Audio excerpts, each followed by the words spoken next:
So hello students, अभी हम MHD 5 का चैप्टर 2 विश्लेषण करेंगे। तो आप पहले इस वीडियो का डिस्क्रिप्शन चेक कर लीजिए। इसमें जो भी जानकारी होगी इस लेक्चर से संबंधित वह आपको डिस्क्रिप्शन में दे दी जाएगी। तो ये लेक्चर जो है वह MA हिंदी जो कर रहे हैं, कोई भी यूनिवर्सिटी से आप कर रहे हो उन सभी के लिए उपयोगी है ही। और जो लोग साधारण रूप से अपने इंटरेस्ट से सीखना चाहते हैं या जानना चाहते हैं भारतीय काव्य शास्त्र के बारे में, तो यह उनके लिए भी उपयोगी है। ठीक है, तो काव्य प्रेरणा और काव्य हेतु दोनों के बारे में हम अभी विश्लेषण करेंगे। तो काव्य प्रेरणा का मतलब होता है कोई आंतरिक शक्ति जो किसी कवि को कोई काव्य लिखने के लिए प्रेरित करती है। ठीक है, उदाहरण के लिए हम एक चित्रकार को ले सकते हैं। जब कोई वह अच्छा दृश्य देखता है तो वह दृश्य उसे कोई चित्र को बनाने के लिए प्रेरित करता है। ठीक है, तो वही बात है यहाँ पर भी, काव्य प्रेरणा का मतलब भी वही है। ठीक है, और काव्य हेतु का मतलब होता है काव्य को लिखने की जो क्षमता होती है कवि में। ठीक है, उसी को यहाँ काव्य हेतु कहा गया है। काव्य हेतु को सरल भाषा में कहें तो काव्य लिखने के जो उसकी मतलब काव्य मतलब जो कवि का क्षमता है काव्य लिखने का, उसी को यहाँ पर काव्य हेतु कहा जा रहा है। ठीक है, तो इसके बारे में भी हम बात करेंगे।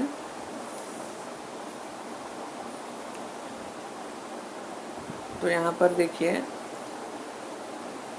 हमारे जो सब टॉपिक्स हैं इस चैप्टर के वो इस प्रकार हैं। तो पहले तो प्रस्तावना दी जा रही है। तो प्रस्तावना हम अपने से भी दे सकते हैं।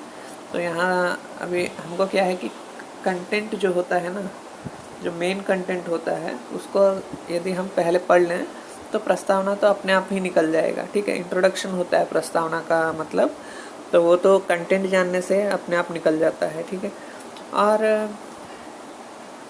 यहाँ पर भी विश्लेषण किया गया है काव्य सृजन किसी न किसी प्रेरणा और हेतु का परिणाम है। और संस्कृत काव्य शास्त्र में काव्य हेतु 2.3 में बताया गया है। ठीक है, तो यहाँ पर 2.3 जो है ना वो इम्पोर्टेंट है। और तो चलिए देखते हैं है क्या इस चैप्टर में।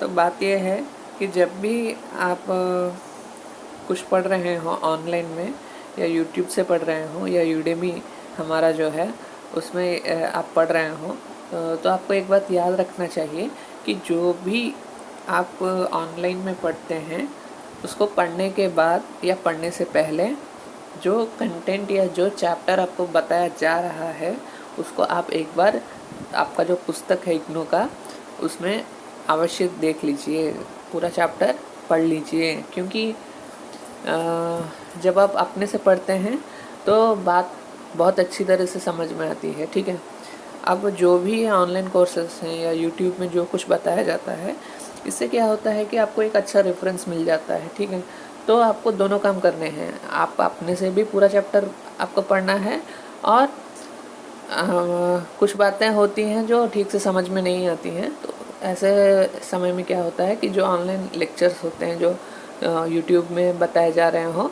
या कहीं अन्य कोई ऑनलाइन कोर्स में बताए जा रहे हो वो उपयोगी होते हैं। ठीक है, तो आपको दोनों काम करने होते हैं। तो यहाँ पर प्रस्तावनात्मक है ये जो सब हेडिंग है, तो इसके बारे में मैं बात नहीं करूँगा अभी। ठीक है, यहाँ पर प्रेरणा क्या होता है वो बताया गया है। ठीक है, तो ऐसा आवेश जो प्रबल मन की भावना होती है उसी को यहाँ पर प्रेरणा कहा जा रहा है। ठीक है,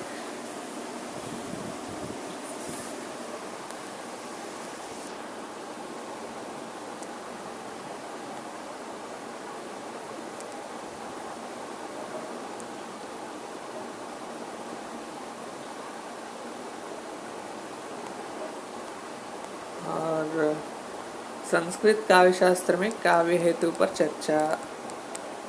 अब इससे पहले काव्य प्रेरणा के बारे में यहाँ पर बताया गया है, ठीक है।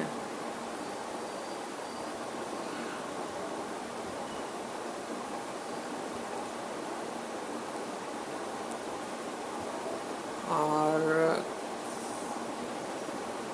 काव्य प्रेरणा के संबंध में एक बात यह भी है कि बहुत लोग ऐसा मानते हैं जो काव्य की प्रेरणा होती है वह किसी न किसी देवीय आशीर्वाद से होती है।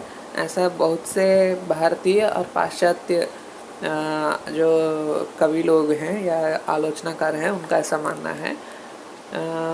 इसमें मुख्य रूप से प्लेटो आते हैं, ठीक है। जो प्लेटो हैं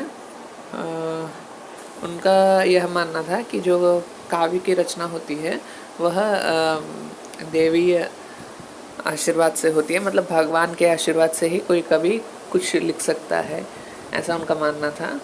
तो प्लेटो कहते थे कि जो विद्या की देवी होती है, म्यूस देवी कुछ उनका नाम है वहाँ, तो वह जब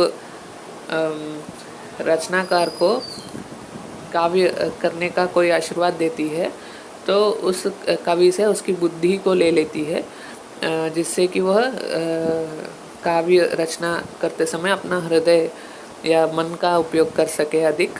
तो ऐसे में जो कवि होता है उसकी बुद्धि न रहने के कारण वह कुछ भी अपने मन से लिखने लगता है, ऐसा प्लेटो का मानना था। और यहाँ पर भारतीय काव्य शास्त्र में क्या कहा जा रहा है दोनों, और पाश्चात्य काव्य शास्त्र में क्या कहा जा रहा है, दोनों का यहाँ पर विश्लेषण किया गया है, ठीक है। तो हमको बहुत डिटेल में नहीं जाना है, खाली जो पैरा में इम्पोर्टेंट पॉइंट्स हैं उसको रेखांकित करके उसमें से कोई 3 या 5 पॉइंट्स आपको यहाँ पर लिख के उससे फिर आंसर निकालने का प्रयास करना होता है, ठीक है। तो संस्कृत काव्य शास्त्र में काव्य हेतु ये टॉपिक हम देखते हैं अभी। तो काव्य प्रेरणा में क्या है कि विस्तृत तरीके से पैराग्राफ में ही सब कुछ बताया गया है, ठीक है। इसमें कोई सब टॉपिक नहीं है। तो इसको तो आपको एक बार पढ़ना ही होगा, ठीक है। और काव्य शास्त्र में काव्य हेतु इस टॉपिक को भी देख लेते हैं। इसमें एक स्ट्रक्चर है, ठीक है। काव्य प्रेरणा में एक स्ट्रक्चर हमको यहाँ पर देखने को नहीं मिलता है, खाली पैराग्राफ में यहाँ पर जो आंसर है उसको विस्तृत रूप से एक्सटेंड किया गया है कंटेंट को, ठीक है। तो हमको क्या करना होगा, इसको तो पूरा पैरा पढ़ना ही होगा, या हम अपने से उसमें से कोई सब टॉपिक निकाल सकते हैं जिससे कि हमको याद रहे। तो यहाँ पर देखिए, अब जो काव्य हेतु है, ठीक है, एक बार ध्यान से देखिएगा। संस्कृत काव्य शास्त्र में काव्य हेतु ये वाला हमको इम्पोर्टेंट है, क्योंकि इसका जो स्ट्रक्चर है वह एकदम ऑर्डर में दिया गया है। इससे क्या है कि हमको याद रखने में बहुत ही सरलता होती है, साथ ही बहुत ही स्पष्ट दिया गया है। ये जो अभी आपका टॉपिक होगा अभी वो एकदम स्पष्ट दिया गया है, जिससे कि हमको बहुत अच्छी तरह से समझ में आएगा। अब देखते हैं कि जो काव्य होता है उसके हेतु क्या होते हैं, ठीक है। मतलब काव्य को लिखने की जो क्षमता होती है उसके क्या क्या कारण होते हैं वो भी देख लेते हैं, ठीक है। तो जो काव्य लिखने की जो क्षमता होती है उसके कुछ कारण होते हैं, ठीक है। तो उसकी क्षमता में पहले तो प्रतिभा आती है, मतलब कोई कवि होता है जो, तो उसमें कोई प्रतिभा होती है तभी वह कोई काव्य लिख सकता है, नहीं तो नहीं लिख सकता, ठीक है। मतलब कुछ ना कुछ तो उसमें प्रतिभा होनी ही चाहिए। अब यह बात अलग है कि सबकी प्रतिभा अलग होती है, ठीक है। कोई बहुत ही अच्छा मधुर काव्य लिख सकता है, ठीक है, मतलब जो सुनने में बहुत अच्छा लगे, अच्छा अर्थ दे, ठीक है, ऐसा कोई काव्य लिख सकता है। तो कोई दूसरा कवि होगा जो बहुत ही व्यंग्यात्मक काव्य लिखेगा, ठीक है, मतलब उसका अर्थ सीधे हमको समझ में नहीं आएगा, लेकिन उसके लिए बुद्धि का उपयोग करना होगा, ठीक है। तो ये उसकी प्रतिभा हुई। तो दोनों यहाँ पर दोनों प्रकार की कवियों की जो प्रतिभा है वह अलग अलग है, ठीक है। तो काव्य रचना के लिए यहाँ पर क्या आवश्यक है, इस बात पर हम बात कर रहे हैं। तो काव्य रचना के लिए यहाँ पर 3 बातों का होना बहुत ही आवश्यक है, ठीक है। तो वह 3 बातें क्या हैं? ये तीनों बातें काव्य हेतु से संबंधित हैं। ये बात आपको याद रखना होगा कि जब भी काव्य हेतु से संबंधित कोई प्रश्न आएगा तो आपको याद रखना होगा कि काव्य हेतु में 3 बातें आवश्यक हैं। वह क्या है? प्रतिभा, युक्ति, अभ्यास। ये तीनों काव्य हेतु हैं, ठीक है। तो व्युक्ति क्या होता है वो आप देखते हैं, ठीक है। व्युक्ति क्या होता है? व्युक्ति का मतलब होता है व्यापित होना, ठीक है। अब क्या व्यापित होना, ये प्रश्न उठेगा। तो जो कवि होता है या जो रचनाकार होता है वो जब विभिन्न क्षेत्रों का ज्ञान पा लेता है तो उसी को यहाँ पर व्युक्ति कहा गया है। मतलब कवि को या रचनाकार को जितने अधिक विषयों का ज्ञान होगा वह उतना ही अच्छा काव्य लिख सकेगा या रचना कर सकेगा, ऐसा मानना है, ठीक है। तो व्युक्ति का मतलब होता है अलग अलग बातों की जानकारी होना, मतलब अलग अलग विषयों में ज्ञान की व्याप्ति होना, ठीक है। इसी को व्युक्ति कहा गया है, ठीक है। समझ में आ गया बात? फिर इसके बाद अभ्यास। काव्य हेतु के लिए अभ्यास भी आवश्यक है, ठीक है। मतलब इसका कारण क्या है? अब देखते हैं कि अभ्यास जो है मतलब प्रैक्टिस, ठीक है। यह इसलिए आवश्यक है क्योंकि जब कोई कवि अपना पहला काव्य लिखता है या प्रारंभिक काल में जो भी काव्य रचना करता है तो कहीं ना कहीं काव्य दोष आ जाते हैं, या फिर उसको इतना अनुभव नहीं होता कि वह एकदम हम कह सकते हैं कि एक्यूरेटली काव्य लिख सके, उसको इतना अनुभव नहीं होता है।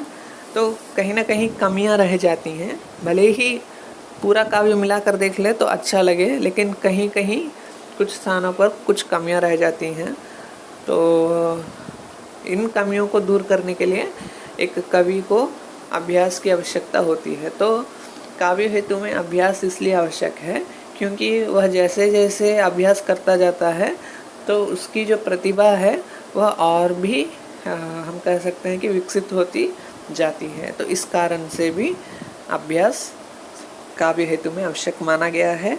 लेकिन जो बहुत से संस्कृत के आचार्य लोग हैं, बहुत से आचार्य लोगों का ऐसा मानना है कि जो प्रतिभा है, ठीक है, जो प्रतिभा है वह व्युक्ति और अभ्यास से भी बहुत प्रधान है, ठीक है।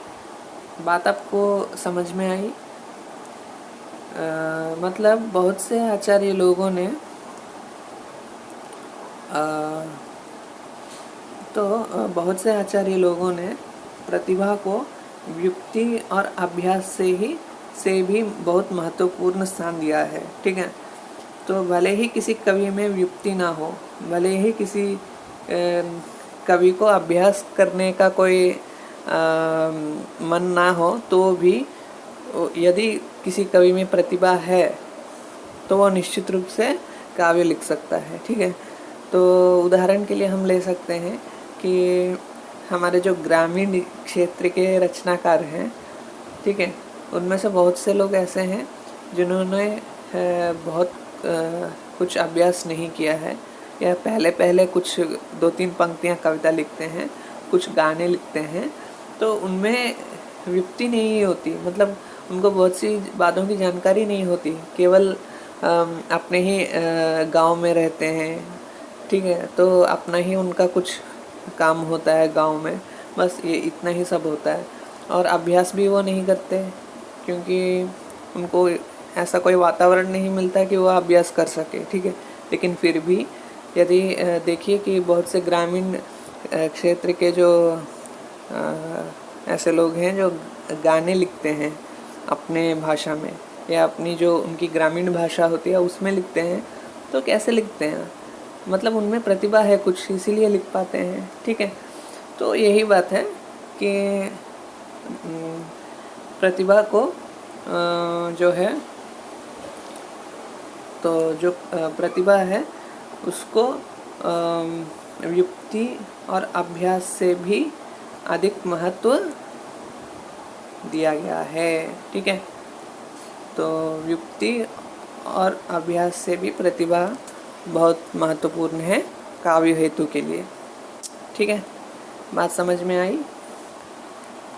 तो यहाँ पर फिर से हमारा जो टॉपिक है काव्य हेतु, उसके 3 भाग किए गए, प्रतिभा, युक्ति, अभ्यास। अब इन तीनों टॉपिक्स को एक्सटेंड किया जा रहा है यहाँ पर आंसर, ठीक है।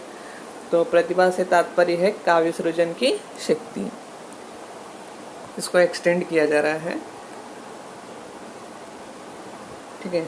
इसको एक्सटेंड किया जा रहा है ऐसे, तो इसलिए प्रतिभा का एक नाम शक्ति भी रखा गया है हमारे भारतीय काव्य शास्त्र में।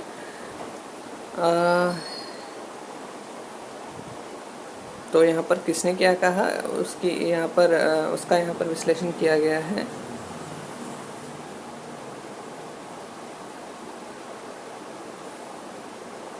तो यहाँ पर देखिए, अभिनव गुप्त काव्य हेतु से संबंधित जब भी हम कोई विश्लेषण करते हैं तो निश्चित रूप से भामाह और कुछ संस्कृत आचार्यों के साथ आचार्य अभिनव गुप्त को विशेष रूप से यहाँ पर हम रेफर करते हैं, क्योंकि प्रतिभा से संबंधित जो भी हमको विश्लेषण अधिक मिलता है वर्तमान समय में, वह अभिनव गुप्त से ही अधिक मिलता है, ठीक है। तो इनका ऐसा मानना है कि यहाँ पर देखिए दिया गया है कि अभिनव गुप्त ने प्रतिभा, युक्ति और अभ्यास के महत्व पर विचार करते हुए, मतलब तीनों का विश्लेषण किया है, करते हुए कहा कि काव्य सृजन में अभ्यास आदि की उपेक्षा प्रतिभा ही निर्विवादित, ठीक है, निर्विवादित निर्णायक भूमिका रहती है, ठीक है, निर्णायक भूमिका रहती है। तो इस प्रकार अभिनव गुप्त के इस विचार का आगे चलकर पंडितराज जगन्नाथ ने न केवल पूरा समर्थन किया बल्कि युक्ति और अभ्यास को चर्चा योग्य तक नहीं समझा। अब जो ये पंडितराज जगन्नाथ जी का यहाँ पर रेफरेंस दिया जा रहा है, ठीक है, पंडितराज जगन्नाथ का जो यहाँ पर रेफरेंस दिया जा रहा है, आपको समझने की एक बात आवश्यकता है कि जो पंडितराज जगन्नाथ हैं वह हमारे 17th सेंचुरी के एक काव्य भारतीय काव्य शास्त्र के एक विश्लेषक हैं, ठीक है। तो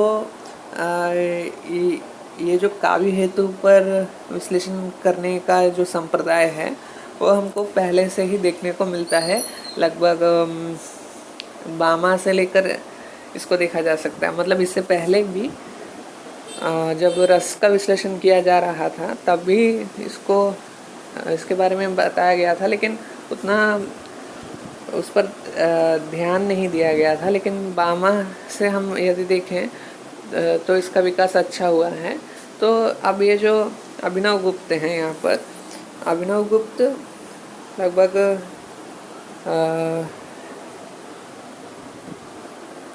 10th या 11th सेंचुरी में आते हैं अभिनव गुप्त। तो अभिनव गुप्त से लेकर फिर पंडितराज जगन्नाथ तक, मतलब 17th सेंचुरी तक, मतलब लगभग 700 ईयर्स के मध्य का जो काल है उसमें भी काव्य हेतु पर विश्लेषण होता रहा। और पंडितराज जगन्नाथ जो थे वह लगभग आखिरी समय के विश्लेषणकार थे भारतीय काव्यशास्त्र के। फिर उनके बाद भारतीय काव्यशास्त्र संबंधी विश्लेषण बहुत कम हो गया था। तो इस प्रकार बहुत लंबे समय तक काव्य हेतु पर विश्लेषण होता रहा। तो जो पंडित राज जगन्नाथ जी हैं, उन्होंने न केवल प्रतिभा को समर्थन किया है, जबकि युक्ति और अभ्यास दोनों को विश्लेषण तक नहीं किया उन्होंने। ठीक है, तो मतलब उनका ऐसा मानना है कि जो युक्ति और अभ्यास है, दोनों इस लायक भी नहीं है कि उनका विश्लेषण मैं करूं। ऐसा पंडित राज जगन्नाथ जी का मानना है, क्योंकि प्रतिभा ही सब कुछ है, ऐसा मानते हैं पंडित राज जगन्नाथ जी। ठीक है, और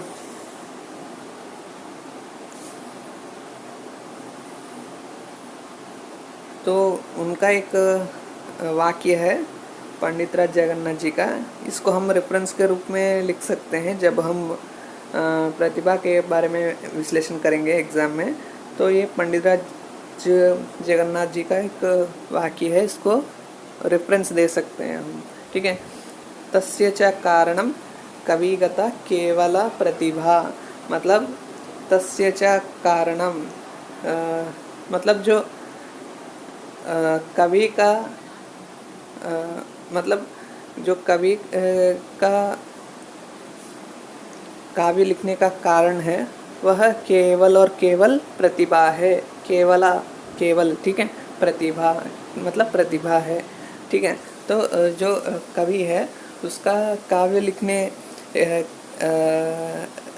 के जो क्षमता है, उसके कारणों में केवल प्रतिभा ही महत्वपूर्ण है, ऐसा कहा जा रहा है। ठीक है, तो जो सरल वाक्य है, जो सरल रेफरेंसेस हैं, उसको यदि हम याद रख सकें तो ये इसलिए हमारे लिए यूज़फुल होगा, क्योंकि जो वाक्य रेफरेंस के रूप में हम बताएंगे, उससे हम आंसर निकाल सकते हैं। ठीक है, जैसे संस्कृत का कोई वाक्य होता है तो वो केवल वाक्य नहीं होता है। ठीक है, वह एक सिद्धांत होता है। तो जब सिद्धांत का स्वभाव क्या है जब हम जान लेते हैं, तो उस सिद्धांत से हम उसमें कहा किया गया क्या, मतलब उस सिद्धांत में कहा क्या गया है, इसका विश्लेषण तो सरलता ही से ही हम कर सकते हैं। ठीक है, तो ये एक संस्कृत का वाक्य है। ठीक है, तो काव्य शास्त्र में तो बहुत से ऐसे वाक्य हैं जो संस्कृत में हैं, जिसको हम रेफरेंस के रूप में याद रख सकते हैं। ठीक है, तो फिर यहाँ पर और बहुत से लोगों का रेफरेंस दिया गया है, तो सभी का विश्लेषण तो नहीं कर सकते हैं हम, तो कोई 5 या 3 लोगों का विश्लेषण करें तो भी बहुत है। तो आपको पूरा पढ़ना है। ठीक है, और यहाँ पर अभिनव गुप्त, इन्होंने क्या कहा है इसके बारे में बताया जा रहा है कि परा प्रतिभा के नाम से जिस शक्ति का विचार विवेचन किया है, वह परमानंद रूप परा और काव्योद्भूत प्रतिभा का सुंदर सामंजस्य दर्शन है। तो यह थोड़ा हम कह सकते हैं कि थोड़ा कठिन शब्दों का यहाँ पर प्रयोग किया गया है। तो जब हम लिखते हैं ना आंसर, तो हमको सरल शब्दों में लिखने का प्रयास करना चाहिए। यदि हमको ये सभी वाक्य याद नहीं रहते हैं, तो सरल भाषा में आप लिख दीजिए कि जो आचार्य अभिनव गुप्त हैं, उन्होंने परा प्रतिभा नामक प्रतिभा का विश्लेषण किया है, या प्रतिभा को उन्होंने परा प्रतिभा नामक रूप में विश्लेषित करने का प्रयास किया है। और उनका ऐसा मानना है कि जो प्रतिभा है वह युक्ति और अभ्यास से भी बहुत ही प्रधान है, क्योंकि प्रतिभा से ही कवि मतलब जो प्रतिभा है, केवल उसके होने मात्र से ही कवि काव्य रचना कर सकता है, ऐसा अभिनव गुप्त का मानना था। हो गया, ठीक है। इस प्रकार आप विश्लेषण करने का प्रयास कीजिए। जो भी आप पैरा पढ़ेंगे, उस पैरा में से कोई 3 या 5 पॉइंट निकाल के लिख लीजिए उसके साइड में। इससे आप बहुत ही सरलता से एग्ज़ाम में आंसर लिख सकते हैं, ठीक है। तो मैंने तो अभी पूरा पैरा नहीं पढ़ा है, तो मैं सभी जो इम्पॉर्टेंट पॉइंट्स हैं उसके बारे में नहीं बता पा रहा हूँ। तो आप पढ़िए पुस्तक जो है, उसमें से इम्पॉर्टेंट पॉइंट्स निकालिए। मतलब हमको क्या करना है कि जो भी हम पढ़ रहे हैं उसमें से जो पॉइंट्स हैं उनको सरलता से मतलब जो भी कठिन पॉइंट्स हैं उसको सरलता से समझना है और सरलता से उसको बदलना है या परिवर्तन करना है, ठीक है। तो इसका ये मतलब नहीं है कि पूरा आंसर बदल दीजिएगा, लेकिन जो इम्पोर्टेंट पॉइंट्स हैं उनको याद रखना है।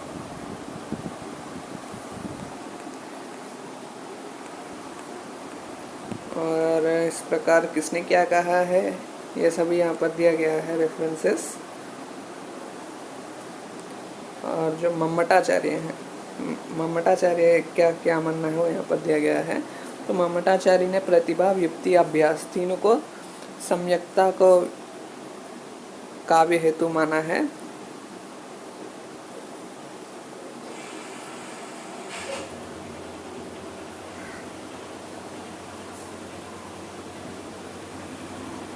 तो मम्मटाचार्य का ऐसा मानना है कि जो प्रतिभा, युक्ति और अभ्यास है तीनों के समन्वय से, मतलब कोऑर्डिनेशन से, तीनों गुणों का जो कवि में एक समन्वय होता है, ठीक है, उससे ही काव्य की रचना की जा सकती है। तो मम्मटाचार्य ने तीनों बातों को महत्व दिया है। फिर उसके बाद वाग्भट के बारे में दिया गया है। तो इनके अनुसार प्रतिभा ही काव्य का कारण है, ठीक है। प्रतिभेवच कवीनाम, मतलब प्रतिभा के कारण ही कोई कवि है, ऐसा इनका मानना है। तो यहाँ पर तो बहुत सारे आलोचनाकारों, कवियों का रेफरेंस दिया जा रहा है, तो आपको कंफ्यूज नहीं होना है, ठीक है। तो क्वेश्चन के अनुसार आपको डिसाइड करना होगा कि आपका आंसर कितना बड़ा होगा, ठीक है।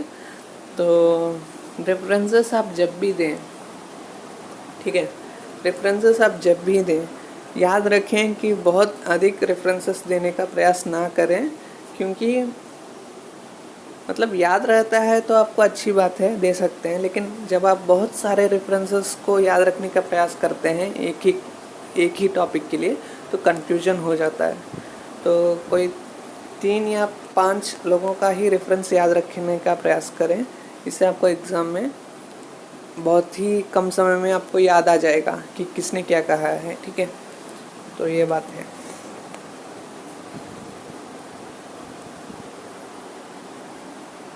युक्ति, फिर यहाँ पर इसका विश्लेषण किया गया है। तो युक्ति और अभ्यास, इन दोनों के बारे में बहुत कम यहाँ पर विश्लेषण किया गया है, ठीक है। तो जब हमको एग्ज़ाम में क्वेश्चन आएगा कि काव्य हेतु के बारे में विश्लेषण कीजिए, तो जब आप आंसर लिखेंगे तो आपका आंसर जो है वो 3 भागों में विभाजित होगा। सबसे पहले तो प्रतिभा, एक टॉपिक आप सब टॉपिक लिखेंगे, फिर उसके बाद आप लिखेंगे युक्ति, ठीक है, युक्ति, फिर उसके बाद अभ्यास। इस प्रकार आप अपने आंसर को 3 भागों में विभाजित कर देंगे और प्रतिभा के बारे में विस्तार से लिखिएगा, और युक्ति और अभ्यास इसके बारे में आपने जितना भी प्रतिभा के बारे में लिखा होगा आंसर, उसमें से आधा होना चाहिए युक्ति में और अभ्यास में, ठीक है। तो इस प्रकार आपको बना के चलना है, आंसर कैसे लिखना है क्या है, पहले से सोचिए, ठीक है। तो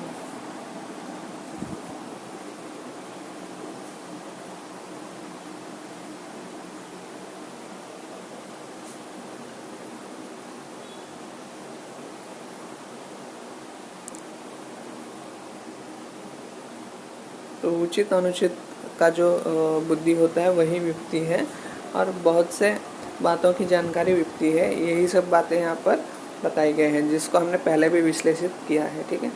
और अभ्यास,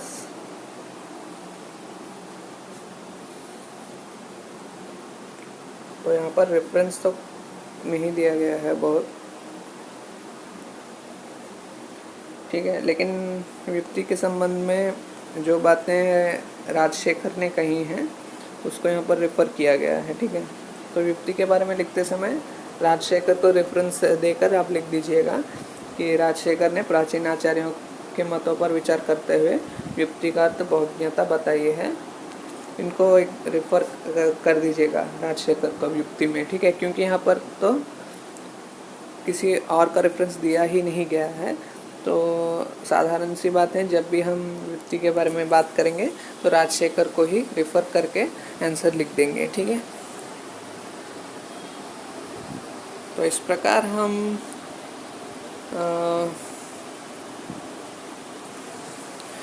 इस चैप्टर का विश्लेषण कर सकते हैं। तो फिर नेक्स्ट लेक्चर में हम पश्चिमी काव्य प्रेरणा संबंधी बातों के बारे में विश्लेषण करेंगे। यहाँ तक तो बहुत समय हो गया है, ठीक है।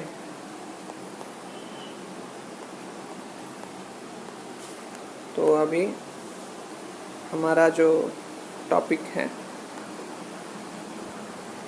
काव्य प्रेरणा और काव्य हेतु, तो संस्कृत काव्य शास्त्र में काव्य प्रेरणा क्या रहा और काव्य हेतु क्या रहा, इसके बारे में हमने अभी तक विश्लेषण किया है। तो नेक्स्ट लेक्चर में पाश्चात्य काव्य शास्त्र में काव्य प्रेरणा क्या है वो देखेंगे। तो थैंक यू स्टूडेंट्स।